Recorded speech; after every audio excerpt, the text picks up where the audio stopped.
Welcome to the Bike Life Podcast by Warmshowers Foundation, where we will be sharing knowledge, experience, tools, and stories of touring cyclists and hosts from around the world. I'm Tara Lee, the woman behind the scenes at Warmshowers Foundation, the leading platform for cyclists looking for hosts and to connect with a passionate international community. Find out more by visiting us at Warmshowers.org. Now on to the show.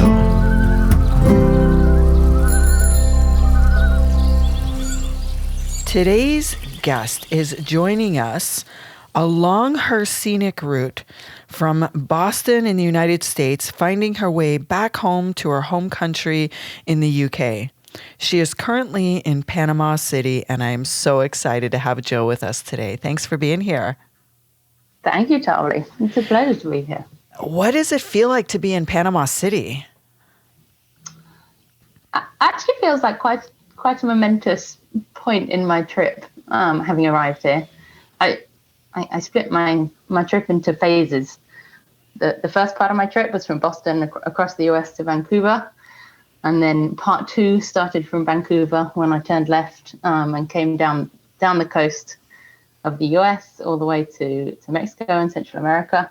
And on arrival in Panama City a couple of days ago, we came over the Panama Canal, which is the official divide, I think, between the continents of Central and North America and South America. So it feels, like quite a momentous occasion.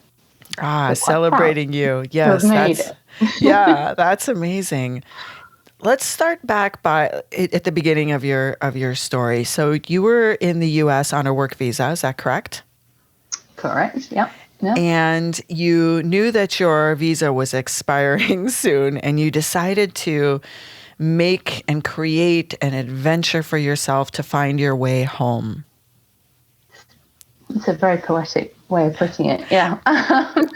So I was living in Boston for 5 years, actually, and I loved it there. It was a great place, great work, and had a very good rhythm of life and things. But as you said, my visa was coming up to expiry, and I had a decision. I could apply for a green card and continue to live there in Boston, and work the same job and things, or travel back to the UK on a regular flight and go back to work there, or do something completely different. And I've for a long time had quite a strong craving for a big adventure, and kind of an urge to flee, I like to describe it as.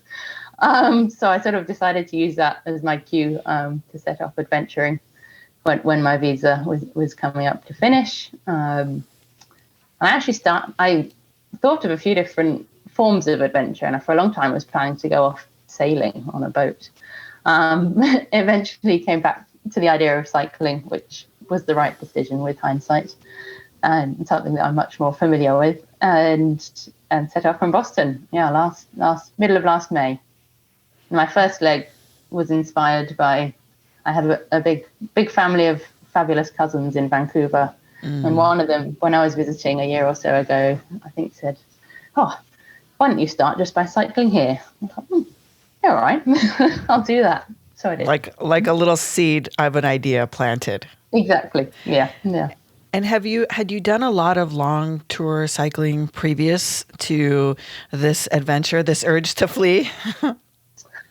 I've done quite a lot of kind of week-long, 2-week-long, short trips, always kind of in vacations and holidays from work, or between jobs. But nothing, I'd never actually kind of completely left work behind and set off for months on end. So that was quite a big step for me. And actually something I was slightly concerned about at the beginning. I know I love this for a week or 2 weeks, but after months, am I still going to enjoy it? And I do. So that's good. Yeah. How long were you touring between Boston and Vancouver before you started that second leg? I had a bit of a deadline for that first leg. One of my very good friends back home in the UK was getting married, and I was due to be a bridesmaid. So I had to get to Vancouver in time to fly back to the UK for the wedding. before I could fly back for part two. So it was, I think, 2.5 months, roughly. And I followed mostly with a few wiggles along the way. With a few wiggles. I like it. A little squiggles on the map. Exactly. And how amazing that you actually flew home to the UK for the wedding and still came back to Vancouver to start leg 2. That's like my favorite part of the story so far, other than the urge to flee. I loved that. The urge to flee. I think most of us, or especially those that listen to this show that have the desire for adventure, we understand that urge to flee. It's to flee society. It's to flee a regular schedule. It's to flee, the daily humdrum and to explore. Yes, exactly. I think I think maybe a lot of us sort of wait for, I don't know, a particular reason or sometimes sort of a traumatic event in our lives to actually really kind of give us the impetus to set off on an adventure, perhaps slightly selfishly, just for you, just for the sake of adventure and for fun. Which, yeah, I'd like more people to set off on adventure just for the sake of it. So I do think you get a lot out of it, and I hope that things I'm picking up and seeing and learning along the way will really help to sort of shape and guide whatever I do next when I eventually get back to the UK. I think you're hitting on a good point of something that is probably going to influence a lot of others now and in the future is you choosing yourself, like releasing, do I deserve to take time off work? Am I going to be less successful if I take time off work? Am I going to, like, all the things, right, that come through our mind that we were talking about earlier about shame, right? Things that bring up those feelings in us. That doing what you're doing is literally just releasing all of that and choosing you first. Yes. Yeah. It's a beautiful thing. Good. Thank you. Okay, so tell us about Vancouver to when you hit this milestone. How long was that journey? And what was I guess I want to know what has been, in that second leg of your journey, your most favorite part? Oh, wow. I get asked that question often, and I always say I can't answer it. There are so many favorite parts. Then tell us a few of them. Yeah. Include a few. Yeah. And I should say as well, actually, my original plan was to cycle down the coast of San Diego and then actually hop over Mexico and Central America by boat or by plane and cycle south from Colombia. Primarily because I'd been told by a lot of people that Mexico and Central America weren't so safe. And I was slightly cautious about that. But as I progressed down the Pacific coast, and met many, many other cyclists, all continuing straight on into Mexico, I thought, well, if they can all do it, I can do it too.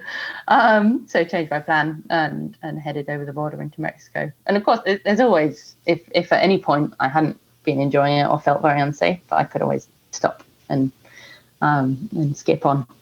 But yeah, that was an excellent decision on my part, I think. So I've had the most fantastic time cycling through Mexico and through Central America. And yeah, I'd have been gutted to have missed out on that and a lot of those experiences. And how long was that journey? So I've been riding for 11 months in total. So it's been, sorry, I should probably have thought this through before. 6 months. It's okay, roughly. I mean, 6 months. Yeah. 6 months or so. Yeah. And I like that because you're not setting a goal for how far you ride every day. You're not setting a goal for where you need to be at the end of the day. You're setting a goal to experience as much as you can. Yes, mostly. I'd say I'm still slightly more the planner end of the spectrum than quite a lot of other cyclists I meet. But that has definitely changed as my trip has progressed. I can be much more relaxed now about not knowing exactly where I'm going to arrive and where I'm going to sleep.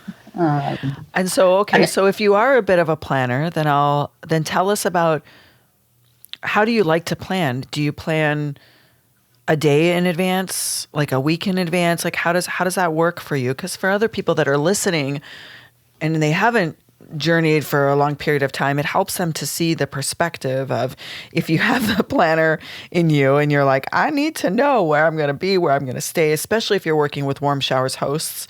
Sometimes people want to, pre-plan so they can pre-schedule and favorite who they're working with, because our technology allows you to favorite a host and build a temporary route. So tell us about how you plan. I should confess here maybe that in my former life, I was a project manager. Okay. Wait a minute. So you are definitely a planner. You're probably a spreadsheeter with your planner. No judgment. I mean, I use a spreadsheet pretty much for everything I do all day long. Good. So I get it. Okay. So tell us about that then. It's like the cat's out of the bag now. I have an adventure spreadsheet. Okay. So that's it. I don't plan to the nth degree of detail. Definitely, it's impossible. Things change hour by hour, day by day. I generally like to have a general idea of the big picture, as they would say, and where I want to get to over the next, kind of the route for the next few weeks, definitely, and maybe some highlights along the way, things I definitely want to see, or waterfalls I want to jump in. That's a regular stop-off point for me, and things like that. And then I have a little notebook that I tend to scribble down kind of maybe the next few days or and up to the next kind of point where I know I can have a pause and some Wi-Fi, which can sometimes be longer than a week. Maybe I'm off up in the mountains and I know I'm not going to get to somewhere where I can think about routes and plans again for a while, and I'll sketch out, okay, I think I can roughly do these distances each day. Here are some places I can sleep, and then I have that kind of outline for the next few days, and then things might change and I'll adjust things a bit, but yeah, I tend to have some ideas of where I'm going to go and where I'm going to sleep for the next few days, but very often they get thrown in the bin, they change, or the trash can or whatever. And back to your question from a while ago, I do find that's when the most exciting things and probably the best experiences of the path is when things have turned out very unexpectedly. There's so many ways to tour, right? Just a free flow of a compass of the direction you're heading. And also to have it feels like you have a rough plan. And sometimes that just brings us safety of knowledge of, what we can possibly experience when we're headed to this place next. Because then you have an idea of, I researched this, I found this place, I would really like to visit that location when I'm there then, which you may not have known if you hadn't selected a place in advance to research it, because sometimes we'll just pass by, right? We won't see it, we won't know that it's there. So I understand what you're saying. It's a rough outline that you're more than happy to just, scribble outside the lines if the day feels like it. Exactly. Yeah. It's quite interesting as well, meeting a lot of the other cycle tourers and seeing the kind of spectrum. Some people have very detailed plans, some people nothing at all. And do you ask them? Do you ask them how they planned? Yeah. It comes up in conversation quite a lot, I think, actually. Yeah. I think people are curious as to how did you get here? Why did you choose here? And, how often does your water bottle get moldy? I haven't met any others, actually. Maybe I'm just particularly. I know. Yeah, thank you for sharing that. I think it's really helpful for people to know the alternate perspective in ways, because many of us are used to a very structured life and planning. And I know for sure I am like that. And as a project manager, you are definitely, that's our experience. That's what brings us safety. And so I totally understand. Even if people don't travel that way, I know people can relate that when our structured lives are what's familiar, it's what feels safe. And so we create that in our tour, even if we change it. And I get that. Plus, planning Wi-Fi makes a difference as well. Yeah. So, okay. So tell us tell us about the next leg. So you're going to hang out in Panama City for a little while and do all the things, take care of all the business of touring that you need to take care of. And then what's next? So from here, most people probably know there's a gap in the road between Panama and Colombia, the Darien Gap. So it's impossible to cycle to the next country. So there are various different options for making the jump from here to Colombia. You can buy yourself a raft and paddle across. I met a guy planning to do that recently. You can fly, obviously, and there are a few different boat options. So I've chosen the kind of holiday within a holiday option to take a sailing boat that detours around some of the islands, the San Blas Islands between Panama and Colombia. It means that I don't need to pack my bike in a box to go on the plane, which is a major advantage for me. And sails me over to Cartagena in Colombia, and then I will continue southwards from there. And I think I haven't quite decided where I'm going to finish up yet. I want to be home in time for Christmas this year. That's my plan. So depends a bit where I get to. Then I could follow the crowds to Ushuaia, but part of me wants to do something a bit different, since that's where everyone goes. Interesting. I'm so fascinated to see where your travel ends up taking you. You'll have to keep us posted along the way. We so love hearing these stories and hearing the time that you're dedicating to your tour, that knowing that you're midway and you have lots of adventure in front of you, we would love to stay in touch. Sure. And so when you get back home, right? You're going to get back home. You're going to resume work. Do you have other tours that have already started to percolate? Because I know this happens. Yes. Not specifically in terms of locations and things, but I've definitely been learning as I've been going. So the bike I'm riding is mainly suited for road touring. It's quite heavily laden, and I've got 45mm tires, which are fine for kind of some dirt, but when it gets really gnarly, it gets a bit challenging. And several times recently, I've tried to go off on the kind of bike packing dirt road routes, which have been fantastic, but really, really quite hard going when the gradient goes up like this and you're on gravel. You haven't really got traction on your tires.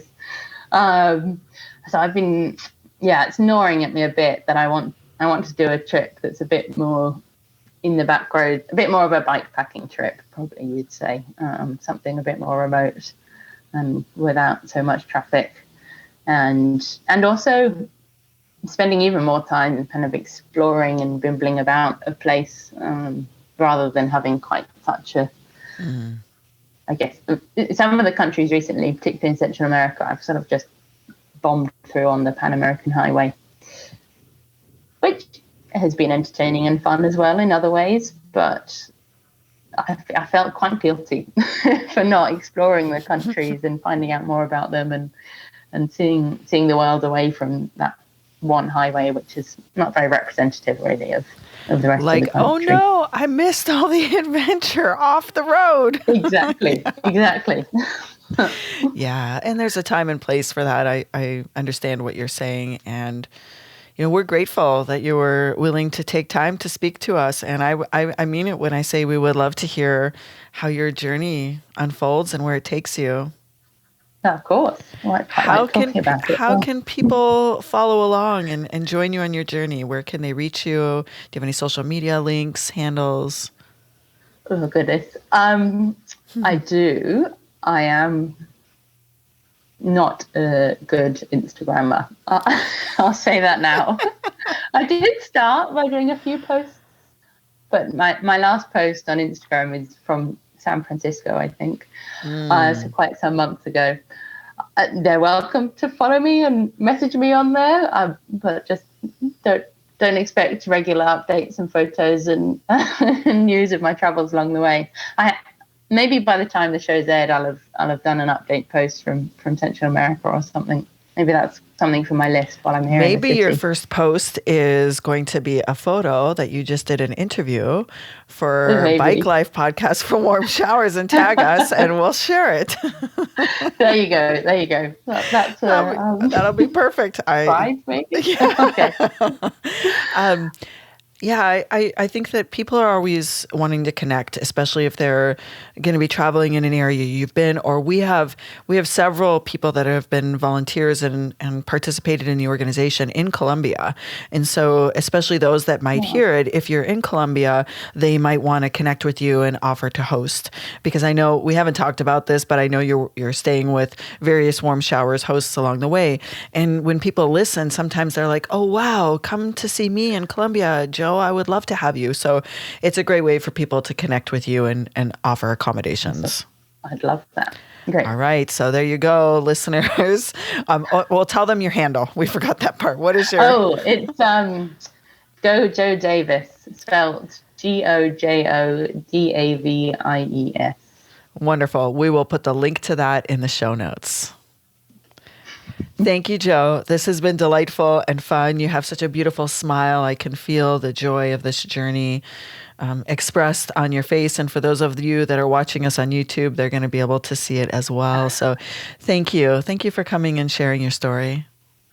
Thank you. That was a lot of fun. It was super fun. And for everyone else listening, go visit Joe on Instagram.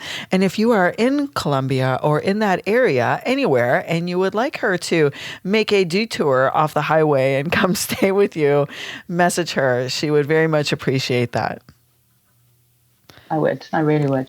Thank you, Joe. And for those listening, we will be back.